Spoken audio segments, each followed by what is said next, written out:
Di masing-masing partai, dominan pemilihnya dari segi latar belakang sosial agama, itu PKB paling dominan memang warga NU, 85% pemilih PKB itu NU. Indonesia ini merdeka nggak pernah lepas dari NU. Kalau kita lihat bagaimana resolusi jihad Mbah Hasim yang menggelorakan bahwa berjuang cinta tanah air itu bagian dari iman dan berjuang melawan penjajah itu bagian dari iman, dan kalau mati melawan penjajah itu matinya syahid, itu kan sejarah yang nggak bisa dilupakan. Bangsa ini nggak bisa melupakan itu. Muktamar kali ini semestinya menghasilkan NU yang berkomitmen ke arah sana, menjaga itu gitu ya. Tidak lagi kemudian menurunkan derajatnya ke partai politik gitu ya, permainan-permainan politik yang sebenarnya itu wilayahnya wilayah kontestasi elektoral yang sebenarnya sudah lama dan jauh ditinggalkan oleh NU.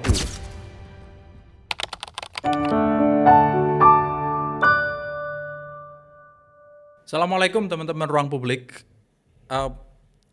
Nahdlatul Ulama yang dalam berbagai survei dianggap memiliki anggota sebesar 100 juta lebih, ini sedang ada hajat muktamar ya, berupa pergantian kepemimpinan, tentu ada perumusan organisasi dan visi ke depan.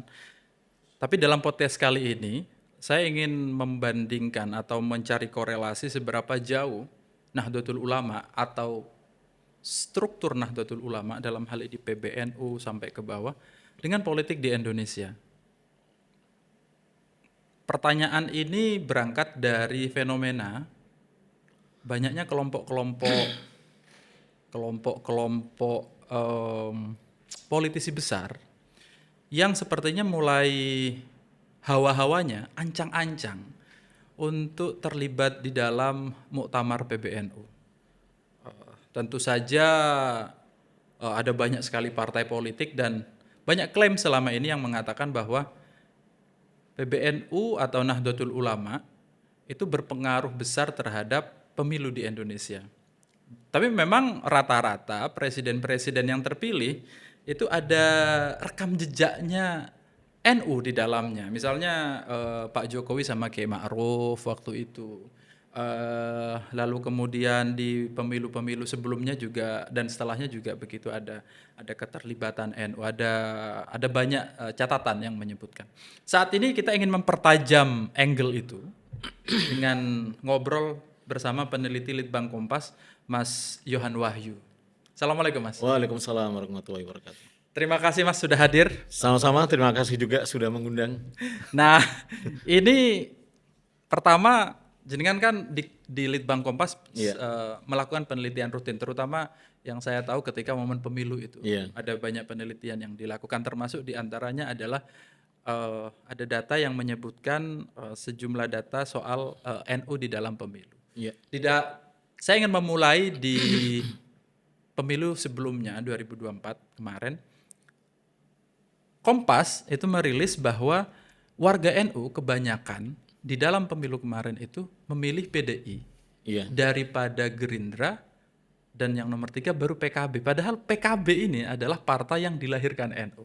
Nah, kita mulai dari situ deh Mas. Apa yang Anda lihat di pemilu 2024, potret seperti apa warga NU waktu itu? Iya, kalau kita sandingkan ya antara pemilih NU dengan pemilih Indonesia secara umum, ya gambaran pemilih NU itu ya pemilih Indonesia. Ya, kalau kita lihat memang porsi tadi jumlah Nahdliyin itu kalau di survei kami itu yang mengaku Nahdliyin ya itu sekitar kalau kita konversikan 150 juta sebenarnya. 150 juta. Kan 80% dari responden kita itu mengaku NU. Edian loh.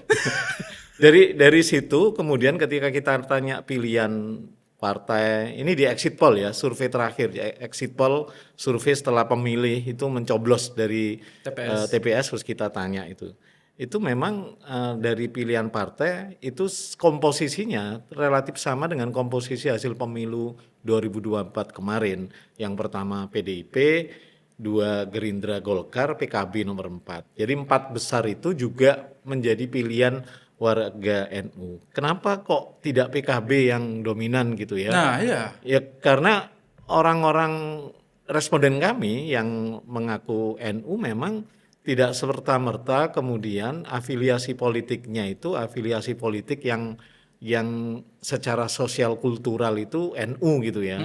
Memang tersebar. Jadi ini bukan survei yang pertama hasilnya seperti itu ya. Di survei-survei sebelumnya juga menunjukkan adanya distribusi pilihan politik yang relatif beragam dari warga NU, gitu ya. Jadi PDIP memang nomor satu dan itu sesuai dengan hasil survei hasil pemilu nasional kan pemenang partai PDIP Ya, gitu ya. PDIP. Di komposisi pemilih NU PDIP nomor satu juga. Ya. Jadi memang penyebarannya memang relatif merata dan proporsional ke banyak partai. Tapi kalau kita lihat memang bagaimana dengan PKB, kekuatannya di mana dengan relasinya dengan NU? Kalau kita bandingkan di tiap partai, porsi pemilih NU-nya di tiap partai, PKB memang paling tinggi gitu. Jadi dari 100% pemilihnya PKB, Dari 100% pemilih PKB itu 85% itu warga NU. warga NU. Ini beda dengan di PDIP itu jauh dari 85% orang NU di total pemilih PDIP-nya ya. Kalau di PDIP berapa? Sekitar di 60-an persen gitu ya. 60-an 60 sampai 65%. Memang dominan gitu ya. Karena jumlah pemilihnya tadi balik lagi ke porsi pemilih secara nasional memang warga NU paling banyak ya yang mengaku NU di survei kami. Jadi secara umum memang secara nasional pemilih itu relatif pemilih NU relatif afiliasi politiknya, pilihan politiknya itu relatif merata gitu ya. Tapi kalau kita lihat loyalty gitu ya, loyalitas gitu ya ke partai, PKB ini memang masih relatif kuat gitu ya. Kalau kita lihat tadi ya di masing-masing partai dominan pemilihnya dari segi latar belakang sosial agama itu PKB paling dominan memang warga NU, 85% pemilih PKB itu NU gitu loh. Dibandingkan partai-partai lain yang jauh di bawah itu memang angkanya jauh di bawah itu warga NU-nya. Jadi catatannya adalah yang pertama secara umum pilihan politik warga NU memang menyebar ke banyak partai. Dan itu terlihat di komposisi hasil pemilu itu sama pilihan politik warga NU relatif menyebar ke banyak partai. Tapi kalau kita lihat loyalitasnya PKB relatif mendapat insentif elektoral yang paling kuat ya loyalitas pemilih NU ke partai ini dibandingkan ke partai lain. Itu jadi sisi loyalitasnya memang lebih kuat ke PKB. Itu terbaca dari ketika kita lihat di masing-masing partai 85% pemilih PKB itu warga NU. Angka ini relatif paling tinggi ya dibandingkan porsi pemilih NU di tiap-tiap partai politik gitu. Begitu. Oke. Jadi memang confirm ya bahwa pertama ya itu sudah confirm karena datanya juga bilang begitu ya. Walaupun loyalisnya PKB itu warga NU karena NU dilahirkan dari PKB. Nah, karena kalau saya tanya secara lebih jauh Mas, misalnya apakah di pemilu-pemilu sebelumnya juga begitu secara umum? Iya, secara umum memang komposisinya memang satu gejala perilaku pemilih warga NU itu menyebar ya pilihan politiknya.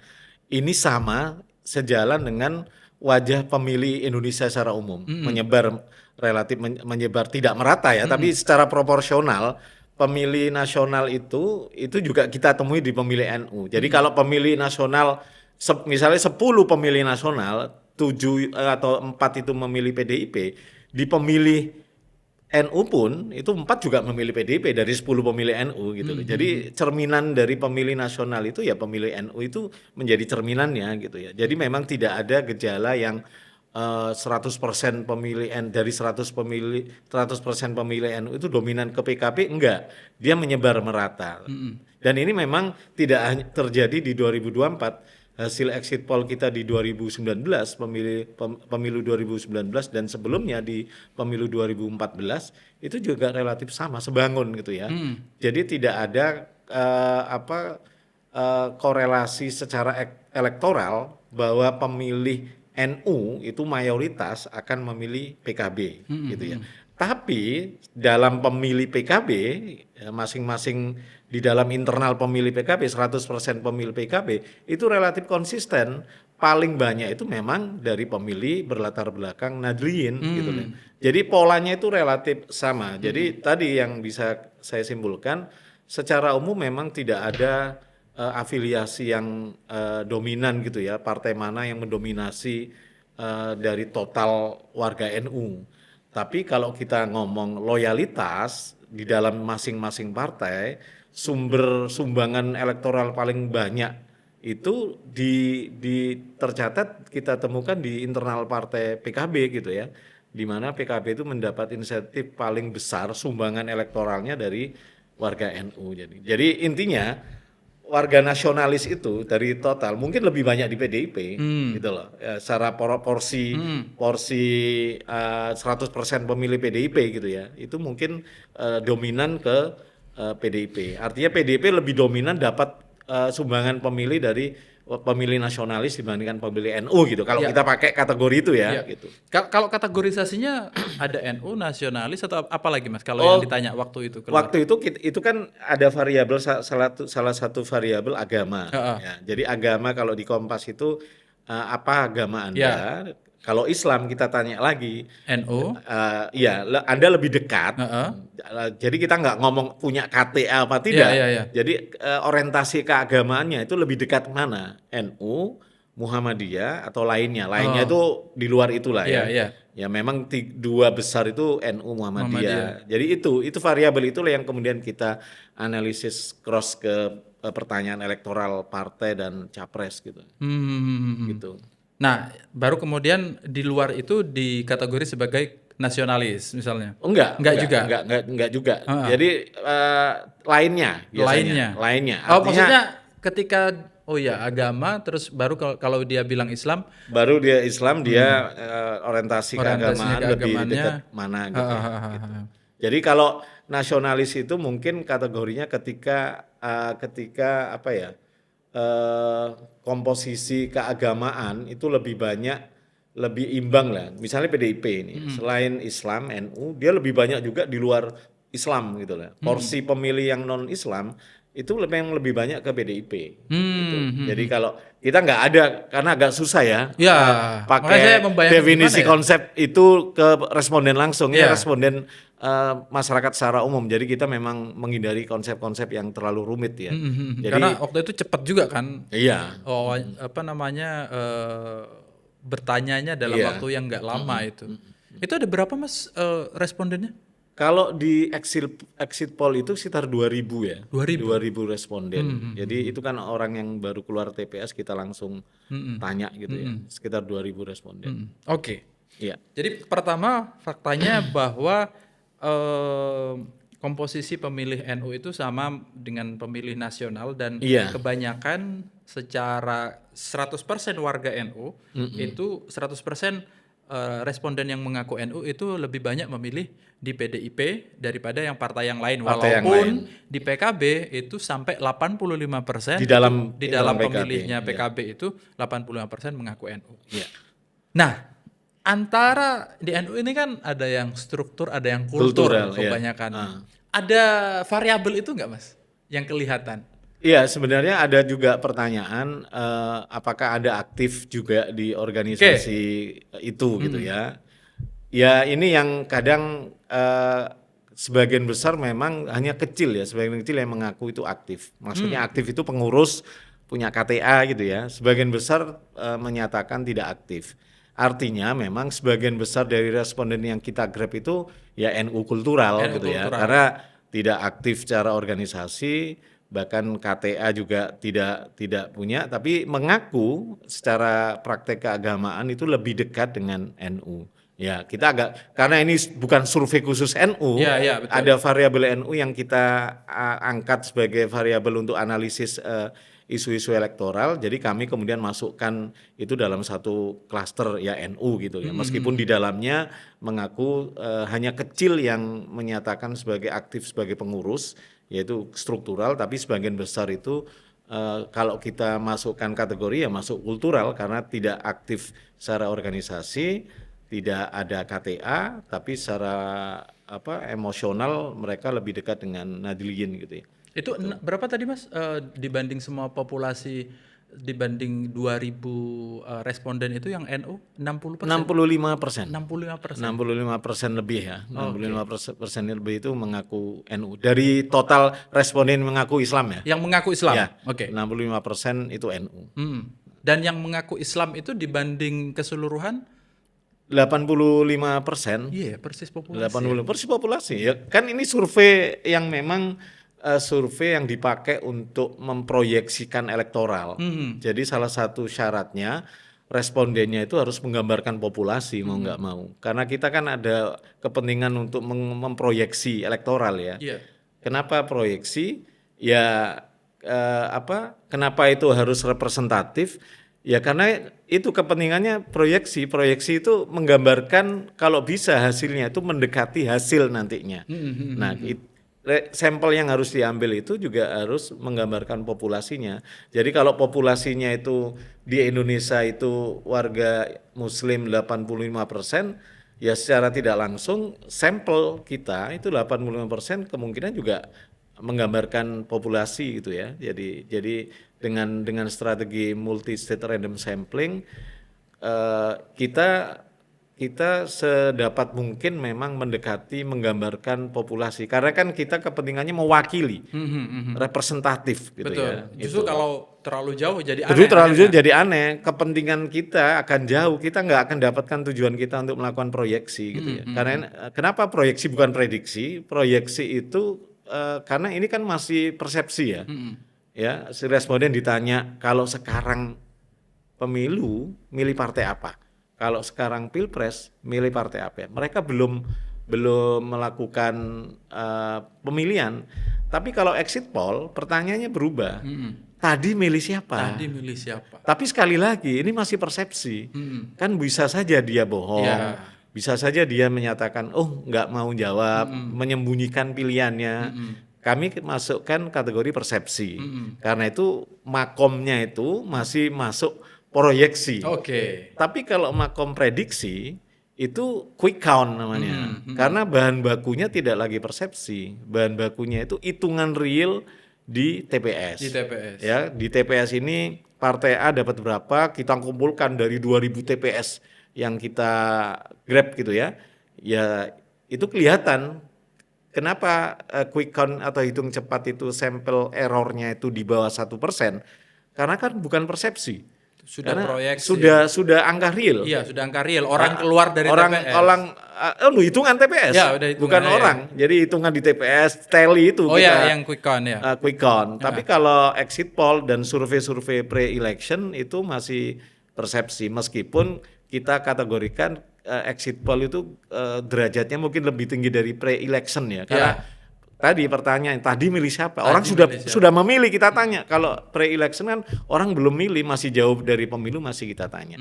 Jadi kalau kita lihat dari situ hampir sama kalau kita kembali ke isu NU dari pre-election, dari exit poll maupun dua itu ya, karena di quick count hanya hitungan suara itu relatif sama dari exit poll sama pre-election itu. Warga responden yang mengaku NU, pilihan politiknya menyebar ke banyak partai, tapi kalau kita di isu loyalitas, PKB itu punya insentif elektoral paling tinggi yang meraih loyalitas dari warga NU. Gitu. Ya, ini menarik ya karena kemarin saya wawancara juga sama CEO Alfara Riset. Mas Hasan. Hasanuddin Ali. Dia juga mengkategorisasi di dalam orang yang mengaku warga NU itu ada, dia bilang ada kultural NU, ada engage NU, ada core NU. Memang yang core, yang inti NU itu jauh lebih sedikit daripada yang aktif kan, dan dia hanya 9,4% dari sama, angkanya sekitar populasi gitu ya. Paling dari kecil. populasi warga NU. Tapi even cuma 9,4% katakan buletin 10%, ya dibanding 140 juta angkanya Mas Hasan itu 14 juta Pak. Iya. Artinya itu masih sangat besar, apalagi engage dan yang kultural itu.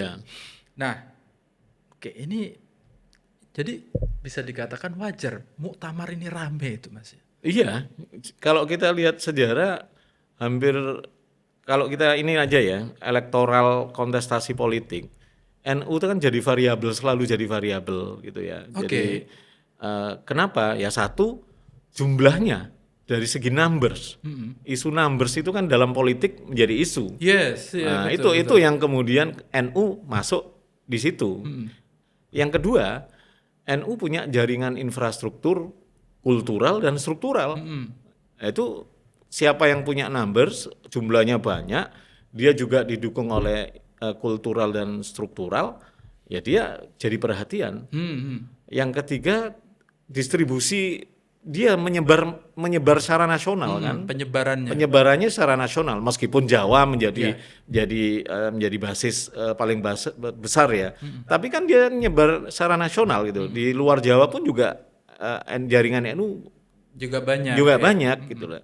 Yang keempat, yang terakhir itu ya relasi dengan dengan pemimpinnya, kiai dalam konteks ini. Itu kan juga punya kekuatan ya, Ya. relasi itu. Jadi empat sosial kapital ini yang dimiliki NU, numbers jumlahnya banyak, kedua punya infrastruktur, ketiga dia menyebar secara nasional, dan keempat dia punya relasi yang cukup unik lah ya, relasinya tidak hanya kultural, itu juga politik, juga punya relasi ekonomi, juga relasi budaya antara patron dan klien. NU milik itu. Karena itu empat variabel itu tidak bisa menafikan NU selalu menjadi variabel dalam konteks politik di Indonesia gitu ya. Dan sejarah sudah membuktikan itu kan ya. Indonesia ini merdeka nggak pernah lepas dari NU. Kalau kita lihat bagaimana resolusi jihad Mbah Hasim yang menggelorakan bahwa berjuang cinta tanah air itu bagian dari iman, dan berjuang melawan penjajah itu bagian dari iman, dan kalau mati melawan jajah itu matinya syahid, itu kan sejarah yang nggak bisa dilupakan. Bangsa ini nggak bisa melupakan itu. Itu kan juga salah satu wujud dari sosial kapital NU ya, relasi antara pemimpin dan yang dipimpin, patron kliennya gitu ya. Jadi kekuatan itu sejarah kemudian diulang di kontestasi pasca reformasi.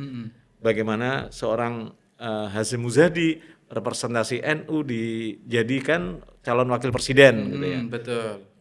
Meskipun secara kontestasi waktu itu menyebar karena ada Gus Solah waktu Ya, itu. betul. Jadi kan pecah Jadi suaranya. pecah suaranya. Kemudian selanjutnya ada Yai Ma'ruf Amin gitu ya.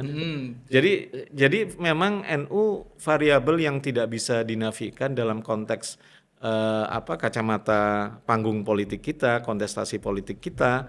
Nahdlatul Ulama itu terutama secara kultural ya, itu empat variabel tadi ya, jumlah jaringan infrastrukturnya, kemudian penyebarannya, dan relasi antara pemimpin yang dipimpin, patron kliennya kuat, itu yang menjadikan NU menjadi perhatian yang nggak bisa, pusat perhatian yang nggak bisa diabaikan. Bahkan banyak kekuatan politik yang mau nggak mau memang harus merangkul NU untuk mencapai tujuan politiknya dalam kontestasi politik. Tapi memang masalahnya, saya ingat Mbah Hasyim Muzadi bilang ketika NU jangan kayak orang dorong mobil mogok. Gimana itu? Kalau mobilnya mogok, kadang kalau mobilnya sudah jalan, ditinggal yang dorong ini. Nah, ini yang menjadi PR ke depan gitu ya. NU kebanyakan hanya dipakai untuk ajang elektoral, tapi pasca itu kemudian ditinggalkan. Nah, ini yang sebenarnya saya pikir jangan sampai dengan empat kekuatan sosial kapitalnya tadi, mau nggak mau pengaruh NU tidak bisa diabaikan dan tidak bisa dinafikan gitu ya. Salah satunya juga terjadi di Muktamar tahun ini, bagaimana nggak bisa, tetap akan menjadi punya daya tarik gitu ya. Kan wacananya pemilu masih 3 tahun lagi, Muktamar NU, bayangkan NU ini kan sudah declare khitohnya itu tidak di kekuasaan, khitohnya tidak di politik ya. Tapi nggak bisa gitu loh dilepaskan dengan isu-isu politik, terutama kontestasi elektoral pemilu.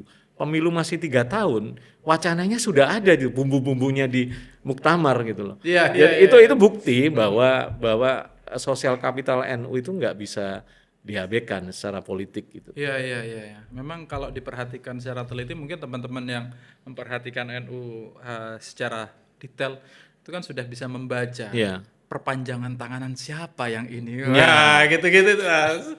Itu Konfigurasinya kan seperti itu ya. ya, dan itu sudah kelihatan sudah Iya. jauh-jauh hari. Iya, iya.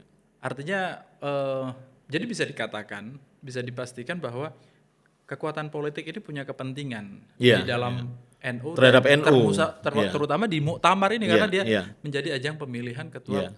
NU. Iya, iya. Oke. Ini bakal seru ini, Mas. Bakal seru. Bakal seru. Tapi memang tantangannya ya, ada landscape pemilih kita yang sedikit banyak berubah ya. Heeh. Bayangkan di 2024 itu kan tidak ada tokoh representasi yang kuat ke NU-nya lah ya. 2000? 2024 kemarin Oh, 2024 ya. antara Prabowo, Gibran sama Caimin, Mas. Oh iya Cak Imin, sorry Cak Imin. Cak Imin. Saya lupa Cak Imin.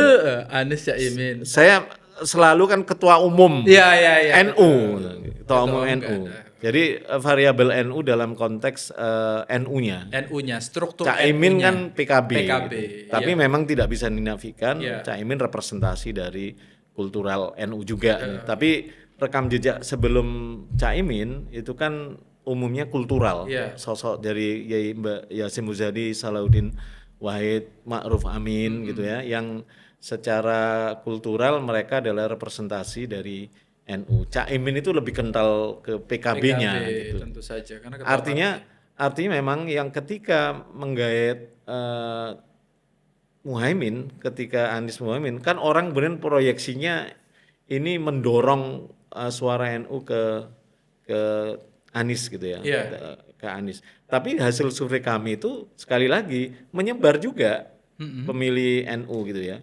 dari ke Prabowo di awal-awal sebelum deklarasi itu ke Ganjar paling tinggi gitu. Baru kemudian ke Prabowo, kemudian Anies paling rendah. Tapi setelah menjelang setelah resmi 3 kandidat ini dideklarasikan di saat debat itu beralih jadi ke Prabowo. Oh iya. Ke Prabowo kemudian ke Anies dan Ganjar. Dan sekali lagi itu hasil pemilu nasional kan sama, Pilpres nasional kan hasilnya sama. Jadi dari hasil exit poll kami distribusi responden NU ke pertama itu ke Prabowo, kedua ke Anies, ketiga ke Ganjar. Jadi ada perubahan shifting gitu ya, terutama itu ketika ada ketegasan variabel Jokowi ya, dukungan Jokowi beralih ke Pak Prabowo itu memang shifting dari sebelumnya ke Ganjar, kemudian beralih ke Pak Prabowo. Jadi itu dua bukti dari pemilu, baik itu pemilu legislatif maupun pemilu presiden, suara pemilih NU itu tidak tunggal gitu ya. Jadi satu sisi menariknya dengan fenomena, terutama pasca sejak 2014 ya. Kalau 2004 itu karena ada 2 tokoh sehingga pecah. Pasca itu memang ada kecenderungan preferensi pilihan politik itu lebih banyak dimainkan oleh informasi yang dia konsumsi, terutama pasca 2014 fenomena sosial media ya. Iya. Jadi itu yang lebih banyak mendistraksi ya, orang yang sebelumnya diidentifikasi orang NU pasti kemungkinan besar milih si A misalnya karena ada kedekatan kultural dan emosional, itu tidak lagi polanya. Polanya murni ini adalah representasi dari sosok yang berkontestasi gitu ya. Bayangkan Pak Prabowo dan Mas Gibran, tidak ada unsur NU-nya lah secara yang kuat gitu ya. Iya, memang nggak ada. Nggak ada gitu. Tapi sekali lagi kalau kembali ke exit poll itu porsi pemilu NU-nya juga gede di dalam pemilih di Prabowo Gibran ini. Sorry, saya biar nggak salah nangkep. Iya. Tadi disebutkan bahwa pada akhirnya pemilih presiden Prabowo Gibran itu komposisi NU-nya lebih banyak daripada kandidat yang lain. Iya. Tapi partainya Ke PKB. PDIP yang paling banyak. PDIP yang paling banyak, tapi loyalitas ke PKB. Loyalitasnya PKB. Oh iya ya, karena di bawahnya PDI ada Gerindra. Iya. Oke. Jadi ada distribusi suara yang relatif rata ya, nggak tunggal ke pasangan, terutama ke pasangan Anies Caimin yang notabene Caimin NU misalnya PKB itu juga nggak juga gitu loh ternyata, karena sosok yang paling paling yang paling mendominasi orang menentukan pilihan ya dari hasil riset kita. Meskipun juga ada beberapa isu misalnya bansos Ya ya, betul, itu juga kita bansos. tangkap gitu ya. Apakah Anda menerima hampir kurang lebih 15-20% ada pengakuan menerima itu gitu loh, menerima itu. Tapi memang kita tidak menyimpulkan apakah pilihan dia itu karena dapat bansos Tapi gitu bahwa ya. dia menerima Sebenarnya itu bansos. ada Oke. gitu. Sampai 20%, 15 sampai 20%. 15-20% itu mengaku Mengaku menerima menerima bantuan bansos. sosial dari pemerintah di saat-saat kontestasi pemilu. Ya, memang ada teman juga peneliti yang sudah bilang waktu itu, enggak salah mau bulan Januari. Nanti kalau sudah ada bansos berubah lagi, Bro. Gitu, Mas. Ya, Katanya ya, gitu. ya itu fakta politik di lapangan ya Fakta yang politik di juga lapangan. kita temukan di lapangan ketika survei juga ada. Nah, ini menariknya ya karena kalau dibilang tadi tidak ada sosoknya kan ada sosok Caimin ya Iya, iya. di dalam tiga pasangan itu ya. Tapi ternyata masih tetap saja ke ini masih masih Pak Presiden Prabowo dan Iya, Mas Gibran yang menjadi alamat pemilih utama. iya, Ada di antaranya ini ada memang sosok ada variabel ya yang dianggap sebagai brokerage network. Nah, misalnya ada di situ ada tokoh aktor pemodalnya kalau di dalam NU itu ada patronase iya, kekiainya itu iya, juga menentukan. Terus ada ya istilahnya kan ada juga yang kultural dia pengajiannya ada di mana. iya, Kalau kekiaian kan biasanya di NU itu santrinya siapa, iya, misalnya mondoknya di mana, nanti sudahlah ikut kiai. iya, Tapi kan alumninya, ya. tidak semua warga NU itu alumni pesantren Iya, juga. Biasanya ada yang ikut pengajiannya siapa, mm, misalnya iya, gitu-gitu. iya, Itu yang lebih detail ya. Apalagi Mas yang menarik dari fenomena pemilih NU lagi yang bisa di-share? Iya, selain dia itu otonom, pemilih NU ini juga sudah sudah well informed dengan informasi gitu ya. Ya penggunaan media sosial misalnya. Memang ada variabel irisan di situ adalah pendidikan ya. Jadi memang bukan karena NU-nya, tapi karena memang variabel pendidikan. Jadi orang yang berpendidikan menengah atas misalnya ini relatif cenderung lebih kritis. Pemilih NU pun yang pendidikannya menengah ke atas juga cenderung kritis dibandingkan kelompok pemilih NU yang Pendidikannya pendidikannya di bawah, menengah ke bawah gitu ya. Jadi memang sekali lagi di awal diskusi kita pemilih NU itu gambaran pemilih Indonesia sebenarnya. Karena tadi jumlahnya memang banyak, dia memang menjadi warna pemilih Indonesia sehingga memang tidak ada kekhususan ya bahwa pemilih NU itu berbeda dengan pemilih Indonesia secara umum, tidak. Karena justru pemilih NU itulah yang menjadi gambaran pemilih Indonesia secara umum ya, karena tadi sosial kapitalnya numbers tadi dari segi jumlah dia terbesar, dari segi jaringan dia juga merata secara nasional, dari segi infrastruktur, kultural dan struktural dia juga juga ada, dan dari segi relasi patron klien dengan tokoh dalam hal ini kiai juga kuat gitu. Itu yang mungkin menjadi kekhususan dari NU itu ada patron klien tadi ya, hubungan kiai tadi di banyak kontestasi politik tidak hanya pilpres, terutama di pilkada gitu ya. Kalau ada misalnya pernah juga di Madura misalnya sama-sama alumni pesantren nih, bagaimana menggerakkan alumni pesantrennya untuk kemudian memilih tokoh tertentu. Jadi ini salah satu keunikan ya, kekhasan dari pemilih Nadriyin ketika kontestasi elektoral secara politik itu tidak bisa dilepaskan dengan sosial kapital yang melekat dalam dirinya. Salah satunya ya tadi 4 hal tadi gitu. Iya. Ya, saya punya pertanyaan agak dalam sedikit. Iya. Mau nanya perbedaan antara 2019 sama 2024. Iya. Karena fenomenanya berbeda. Berbedanya adalah ketika 2019 kekuatan NU secara kelembagaan dan PKB itu jadi satu mengusung Kiai Ma'ruf Kiai waktu itu. Ma'ruf. Iya. Lalu kemudian 2024 ini berbeda. Benar. Ada nggak perbedaan di dalam data pemilunya itu, Mas? Karena gini sebagai pengantar mungkin ya dari pertanyaan itu, di 2024 suara PKB di Jawa Timur itu berkurang Iya. pencapaian DPR-nya. Saya nggak tahu, kalau nggak salah ada 4 kursi atau berapa ya. Kalau salah nanti dikomentarin. Di Jawa Tengah juga berkurang. Tapi dia PKB bertambah di Jawa Barat.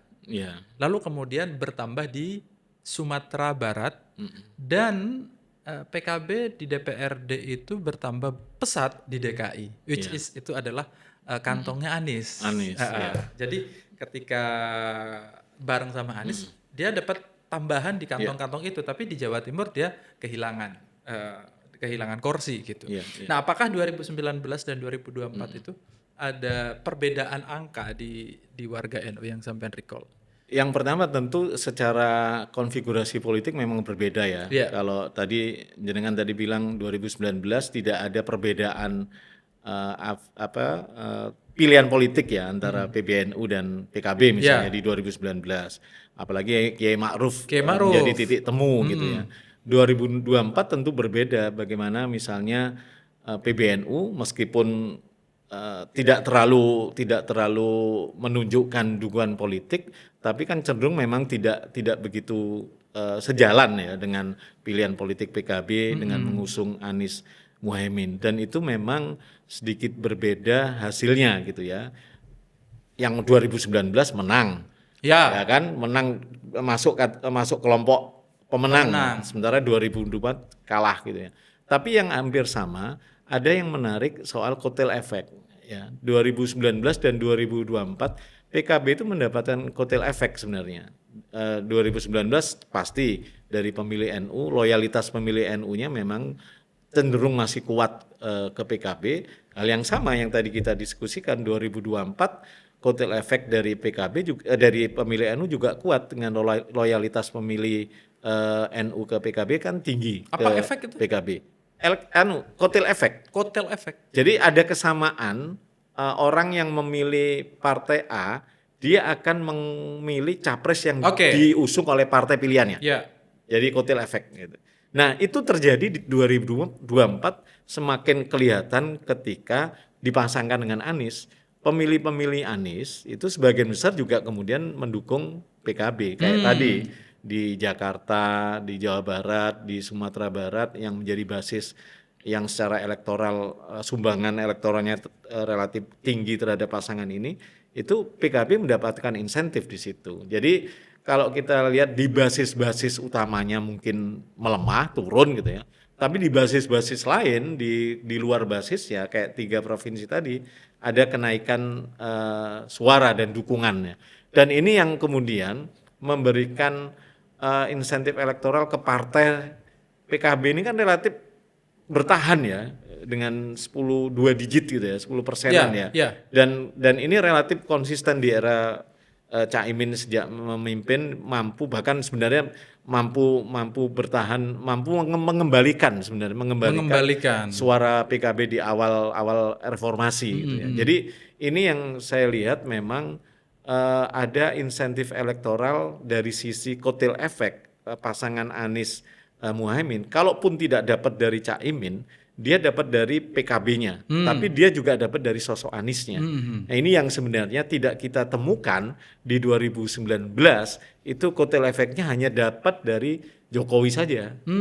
Sementara Kiai Ma'ruf tidak terlalu kuat gitu ya. Tidak terlalu menjadi faktor. Tidak menjadi faktor gitu, tapi menjadi faktor buat Jokowinya pasti itu. Itu landscape yang agak berbeda dari survei yang kita baca ya, dari hasil survei Litbang Kompas. Kotel efek itu sebenarnya satu, dia bertujuan untuk mempertahankan pemilih loyalnya di satu sisi. Jadi jangan sampai pemilih loyalnya ini milih partai lain gitu loh. Ketika pilihan partai terhadap capres itu mungkin agak berbeda dengan pilihan yang diinginkan pemilih partainya gitu. Nah, PKB berhasil mempertahankan kotel efek itu meskipun capres yang pilihannya itu kalah gitu ya. Tapi dia mampu mempertahankan kotel efek terhadap partai gitu.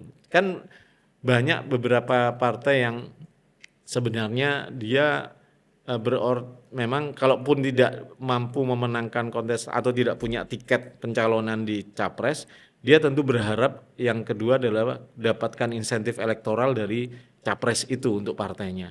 Jadi Saya pikir ini yang jalan kedua ini yang sebenarnya didapatkan PKB di 2024 ya. 2024. Ya. Dengan Cak Imin jadi cawapres, itu kan representasi baru kali ini loh ketua umum PKB itu jadi cawapres gitu ya.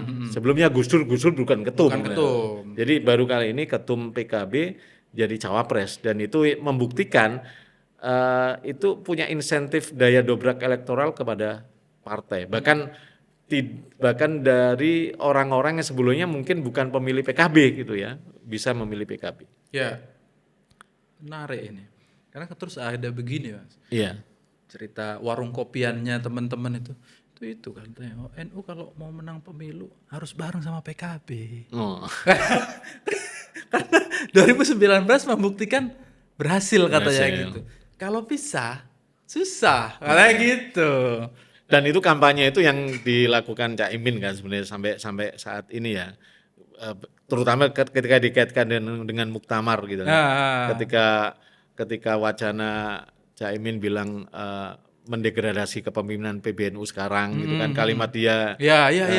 Jadi PKB itu nggak bisa dipisahkan. Kan Gus Yahya pernah mengatakan pilihan menjelang pemilu itu, pilihan warga NU itu tidak hanya ke PKB, kan sempat bilang gitu, ke partai-partai lain juga. Nah, itu kan dinegasikan oleh kubu Caimin bahwa PKB ini ya anak kandung NU gitu ya. Jadi memang ada orientasi politik yang agak berbeda ya. Kalau tidak bisa dikatakan berseberangan ya. Kalau tapi berbeda antara PBNU dan PKB di 2024 kemarin. Walaupun yang dikatakan Gus Yahya itu terkonfirmasi di hasil survei itu ya. Banyak banyak warga NU yang memilih partai lain daripada PKB. Iya.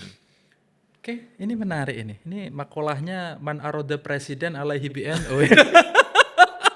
Nggak bisa lepas dari NU. Nggak bisa lepas dari NU ini. Ini bakal ada muktamar, Mas. Sudah ada setidaknya itu mungkin sekitar 9 atau 10 kandidat ya? itu. Banyak sekali. Tapi kayaknya nanti kan mungkin akan mengkerucut ya. Apakah ini bisa dikatakan terbebas atau masa terbebas sih bahasanya, ada hubungannya dengan politik di masa depan terutama 2029 ya, yang akan datang. Iya. Saya pikir ya dengan 4 sosial kapital yang melekat dalam diri NU tidak akan jadi variabel yang diabaikan. Konteks politik Indonesia, konteks kebangsaan apalagi NU itu jadi variabel penting yang tidak bisa diabaikan, apalagi cuma urusan elektoral ya. Jadi untuk urusan kebangsaan aja NU tidak mungkin diabaikan. Jadi ini yang sedikit banyak kemudian menjadi variabel penting gitu ya. Karena itu tidak heran ketika muktamar kali ini terjadi juga yang sebelumnya juga sering terjadi orientasi proyeksi orang kemudian 2029 ketua umum ketua Tanvizia yang terpilih nanti itu bisa jadi berpeluang menjadi capres atau cawapres di 2029 karena memang kayaknya rumusnya gitu ya, karena punya rekam jejak juga kan dengan Hasyim Muzadi, Solahuddin Wahid, kemudian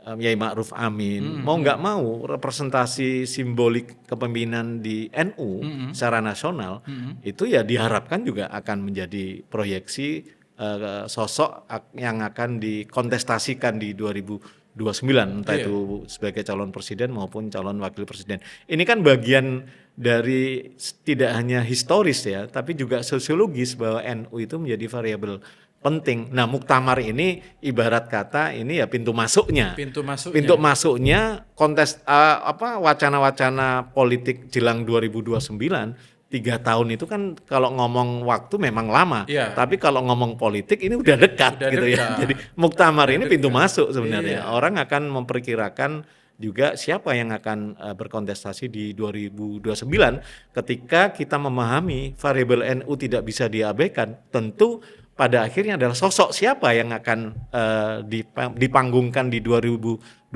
dari kalangan NU. Lah muktamar ini yang akan memberikan jawabannya nantinya. Ini tadi sampai sudah menyinggung, sebenarnya menarik sekali pertanyaannya. Ini kan NU masalahnya dia sudah mendeklarasikan khitoh dari politiknya. sejak menjadi partai politik, Iya. lalu kemudian hitoh dari politik praktis, sudah Iya. keluar tidak menjadi partai dan memutuskan untuk berdiri di jalur keumatan lah ya, Keumatan. politik tingkat tinggi gitu, tidak langsung masuk berjibaku di dalam ajang politik. Iya.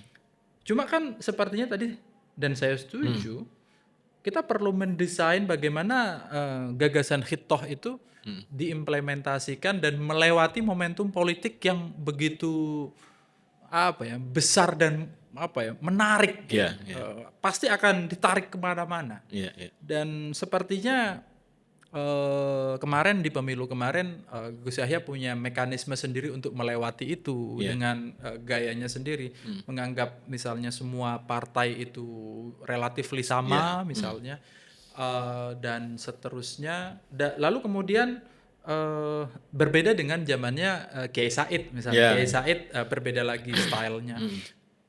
Nah, apa yang kira-kira menurut sampean ini, saya butuh opininya ini.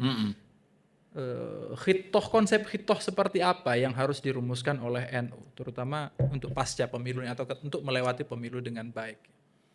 Iya, mungkin hitoh yang saya pahami ya secara historis perjalanan NU, saya pikir NU tidak lagi menjadi institusi partai politik. Oke. Ya, yang partai politik itu kan tentu mengagregasi kepentingan, melakukan merebut kekuasaan di pemilu gitu kan. NU tidak lagi menjadi partai politik, tapi NU sebenarnya sedang menaikkan derajatnya menjadi politik kebangsaan. Mau nggak mau kan nggak bisa NU itu lepas dari politik. Bagaimanapun politik itu siasah yang harus dilalui juga oleh NU. Iya. Sebagai organisasi ormas keagamaan terbesar di Indonesia, bahkan di dunia saya pikir ya, Ya. NU nggak bisa lepas dari politik. Jadi bagaimana kemudian nilai-nilai politik, high politik itulah yang semestinya diambil alih NU. Misalnya bagaimana arah bangsa ini keluar dari koridor Undang-Undang Dasar 45, keluar dari koridor Pancasila. NU yang harus menjaga itu gitu ya. Karena NU punya histori yang turut membangun bangsa dan negara ini, turut memberikan sumbangsi terhadap berdirinya negara ini. Saya pikir itu tanggung jawab politik yang tidak bisa dilepaskan gitu ya. Saya pikir itu yang harus dimainkan oleh NU. Muktamar kali ini semestinya menghasilkan NU yang berkomitmen ke arah sana, menjaga itu gitu ya. Tidak lagi kemudian menurunkan derajatnya ke partai politik gitu ya. Permainan-permainan politik yang sebenarnya itu wilayahnya wilayah kontestasi elektoral yang sebenarnya sudah lama dan jauh ditinggalkan oleh NU pasca gerakan Hitoh Situbondo 1928 itu. Saya pikir itu yang 1928 ya. 84 ya. Saya pikir itu yang semestinya diambil alih oleh NU gitu ya. Iya. Meskipun dengan melahirkannya PKB itu kan bagian dari tanggung jawab NU ya. Bagaimana kemudian memfasilitasi warga Nahdliyin yang memang berorientasi ke politik praktis. Ya dia punya PKB gitu ya. Meskipun secara organisatoris tidak ada hubungan yang wajib gitu ya, orang NU harus milih PKB, tapi secara sosiologis dan secara historis PKB ya nggak bisa dilepaskan dari siapa yang melahirkannya ya NU gitu ya. Seperti yang dikatakan Caimin ketika ribut Munas Konbes kemarin semua ramai kan. Di Jombang kemarin ya. Bukan di Peloso. Peloso ya, Kediri ya. Bilang begini, itu kalau mau berpolitik di PKB aja, jangan di NU. Iya, saya pikir saya sepakat itu ya. Di belakangnya tulis Bul katanya. Itu lagi main perang-perangan itu. Iya. Pemimpin itu. Tapi ya garis batas itu kan memang jelas gitu ya. Cuma kan begini Mas. Pembandingnya kan adalah statementnya Kiai Hashim Muzadi tadi. Jangan-jangan nanti kalau tidak ikut secara langsung, dia dijadikan pendorong mobil mogok. Ketika mobilnya jalan, dia ditinggal karena tidak ikut terlibat secara langsung menentukan, mengawal secara langsung di ruang politik praktis barangkali ya. Nah, itu tugasnya PKB saya pikir. Tugasnya PKB. Karena dia dilahirkan dari NU dan kalau kita lihat bagaimana para deklaratornya ya mendirikan PKB itu kan juga tujuannya tidak jauh berbeda dengan apa yang menjadi visi misi NU gitu. Jadi tetap harus ada relasi yang di-maintain antara PKB Iya, dan NU ya. saya pikir relasi itu tetap penting sambil tetap sama-sama menghargai dan menjaga ya PKB harus menghormati posisi NU, NU juga harus memberikan penghormatan juga dengan PKB karena sesuatu ini kan dua yang nggak bisa dipisahkan gitu ya. Iya betul. Dan ini nggak ada konsepnya di tempat lain ini. Iya, Nggak ada contohnya mas. Best practices-nya nggak ada di tempat lain. iya. Saya pikir itu ya jangan sampai NU hanya dijadikan gimmick elektoral. Ya. Tapi kemudian dilupakan pasca kekuasaan itu diraih. Bagaimanapun NU menjadi entitas yang penting dan tidak bisa diabaikan hanya sekedar urusan elektoral, tapi dia lebih tinggi, jauh lebih tinggi dari itu. Ini adalah entitas yang bagaimanapun mendayagunakan dan apa ya, menjaga aspek-aspek kebangsaan dan keumatan. Saya pikir itu yang entitas NU yang berperan besar di situ gitu. Siap. Tapi kalau sama calon kandidat ada pilihan atau apa survei ya nggak mas? Ada muktamar, ada rencana ini nggak? Nah itu masalahnya PBNU nggak melakukan survei. Kita juga nggak mungkin melakukan survei. Iya. Ini harusnya orang-orang yang punya apa namanya kepentingan agak besar itu melakukan survei itu dilakukan biar strateginya tepat. Tepat dan siapa tahu bisa mempengaruhi para pemilik suara nanti di muktamar gitu ya. Kalau muktamar lalu kan 540-an suara ya. Pan. PCNU, PWNU, PCI. PCI internasional itu luar negeri ya. Itu luar negeri. Nah itu populasinya yang bisa disurvei itu. Populasinya yang bisa disurvei ya. Mestinya teman-teman NU bisa melakukan survei itu. Iya.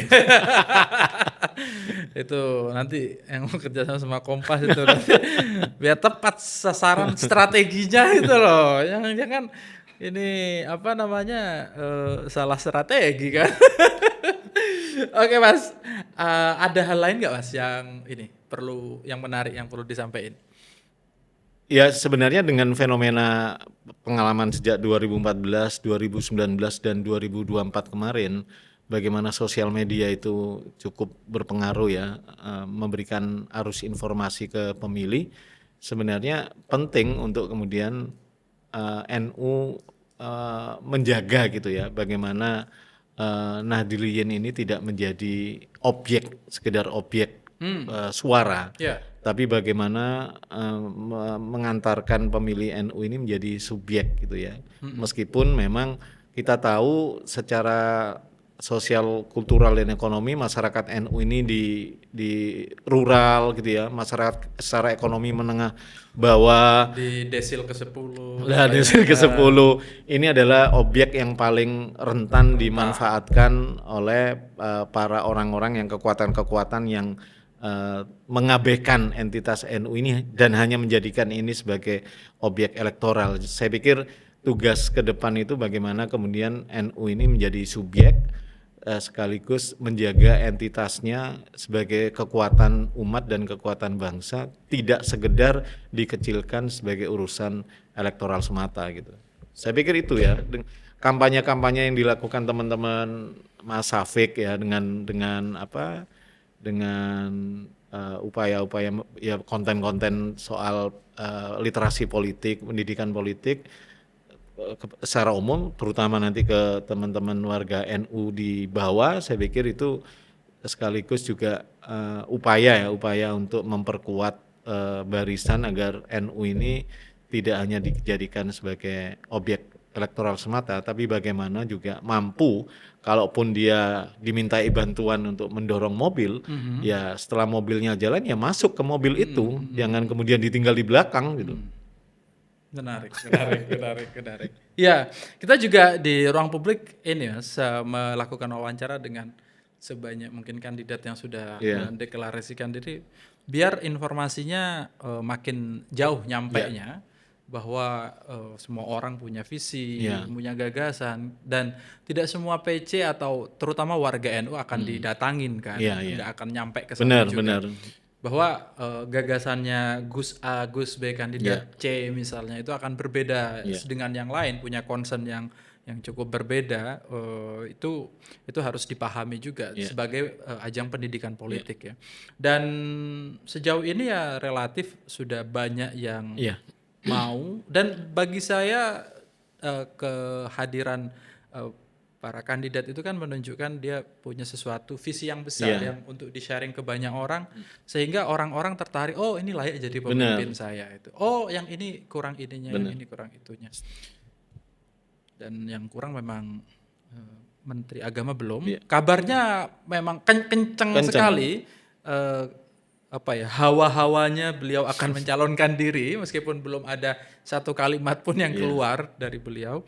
Lalu kemudian yang belum juga ada Gus Kikin dari Jawa Timur juga belum, Kiai Zulfa juga belum kesini, tapi di NU Online juga sudah pernah wawancara, jadi bisa disimak di situ sama teman-teman. Sebagai yaitu pendidikan politik biar tahu siapa yang akan dipilihnya. Mas Yohan, terima kasih. Terima kasih Mas atas waktunya. Sama-sama, saya juga terima kasih. Semoga tadi saya sepakat acara-acara seperti ini tuh menjadi mediasi ya bagi terutama warga Nadwin menjelang muktamar, mereka mendapat informasi yang banyak, terutama dari kandidat, biar mereka bisa tidak lagi menjadi objek, tapi menjadi subjek yang turut menentukan masa depan NU ke depan. Itu yang penting itu. Bagaimana para kandidat itu memikirkan warga NU agar ke depan NU dan warganya tidak menjadi objek semata dari kepentingan politik yang akan berlangsung nanti, terutama yang paling dekat ada 2029 tentu saja.